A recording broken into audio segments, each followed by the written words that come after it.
To supplement your fertilizer, today I'm going to talk about 3 ways you can use tea, as in the normal tea we always drink, to fertilize your orchids. You need to fertilize your orchids weekly, as in using a small dose, a week dose, and every 7 days.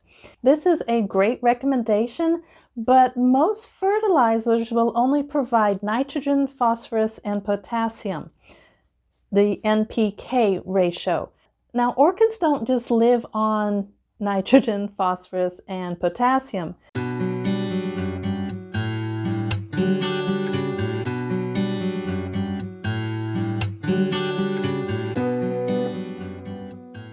Hi, I'm Amanda Matthews, and thank you for watching this video at Orchideria. The first thing you need to know is that tea will increase the amount of nitrogen inside your potting media. So if you need more nitrogen, and nitrogen helps promote roots and leaf growth. So if your orchid is in blossom, is it in flower, tea bags are not the best indication to use at that moment.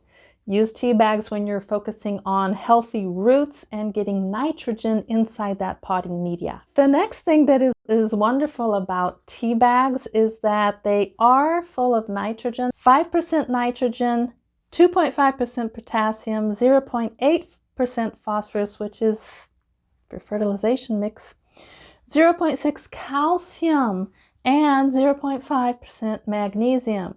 Now, calcium and magnesium are the 2 elements that we all need. Yeah, we all need those too.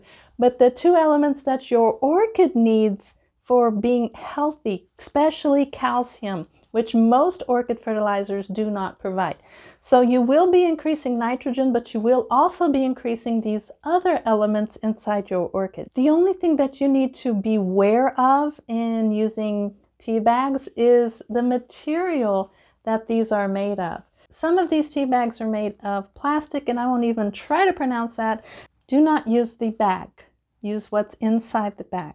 There are 6 types of tea, and the main types of tea sold in the United States are only 3, which are black tea, green tea, and herbal tea. Now, black tea has a pH of 5.0 to 5.5.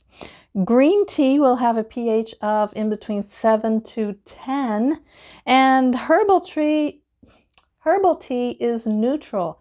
So if you, depending on what you want for your orchid and what kind of orchid you have, you need to be choosing appropriately the type of tea you will use. Let's get to the 3 methods of using these tea bags to fertilize your orchids. The first method is soaking the orchid roots in tea. Now, this is a good method if you have poor roots.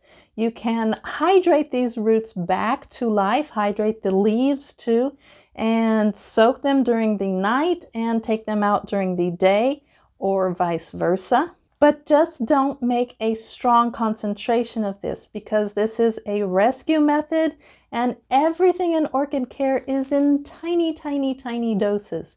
So we always think if a little is good, a lot is better.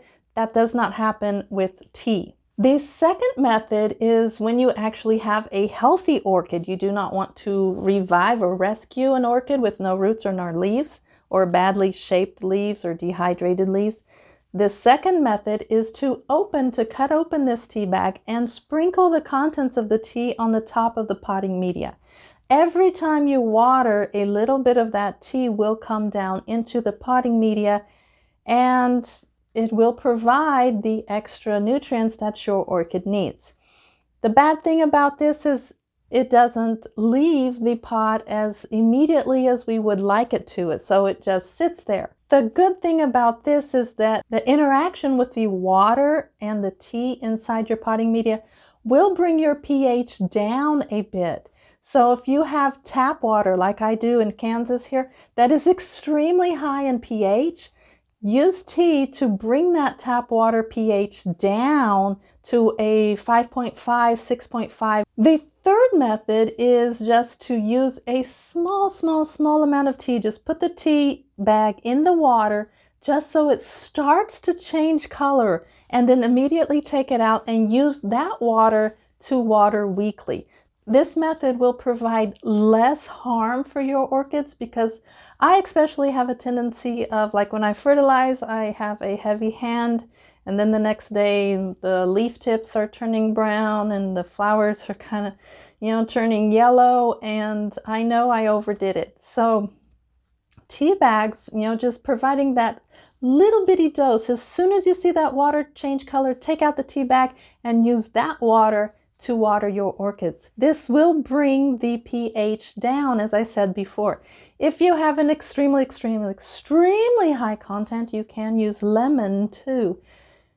There are other serious problems with the lemon, but it is a way if you're not using the lemon every week. You can use the tea bag every week as long as it's weak, not the lemon. Now, I want you to really think what you are wanting to accomplish with this tea bag.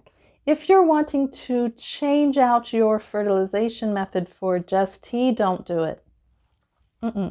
It won't work. Your orchids need fertilizer. If you don't like the store-bought fertilizer, you can make your own, but tea is not a substitute for fertilizer. It will increase, as I said before, it will increase a little bit those percentages inside your potting media, but it's not a substitute. When not to use tea: when it has orange flavor, peppermint flavor, pumpkin spice, all these extra things that are for smell and taste, they do nothing for your orchid. They contaminate your orchid pot.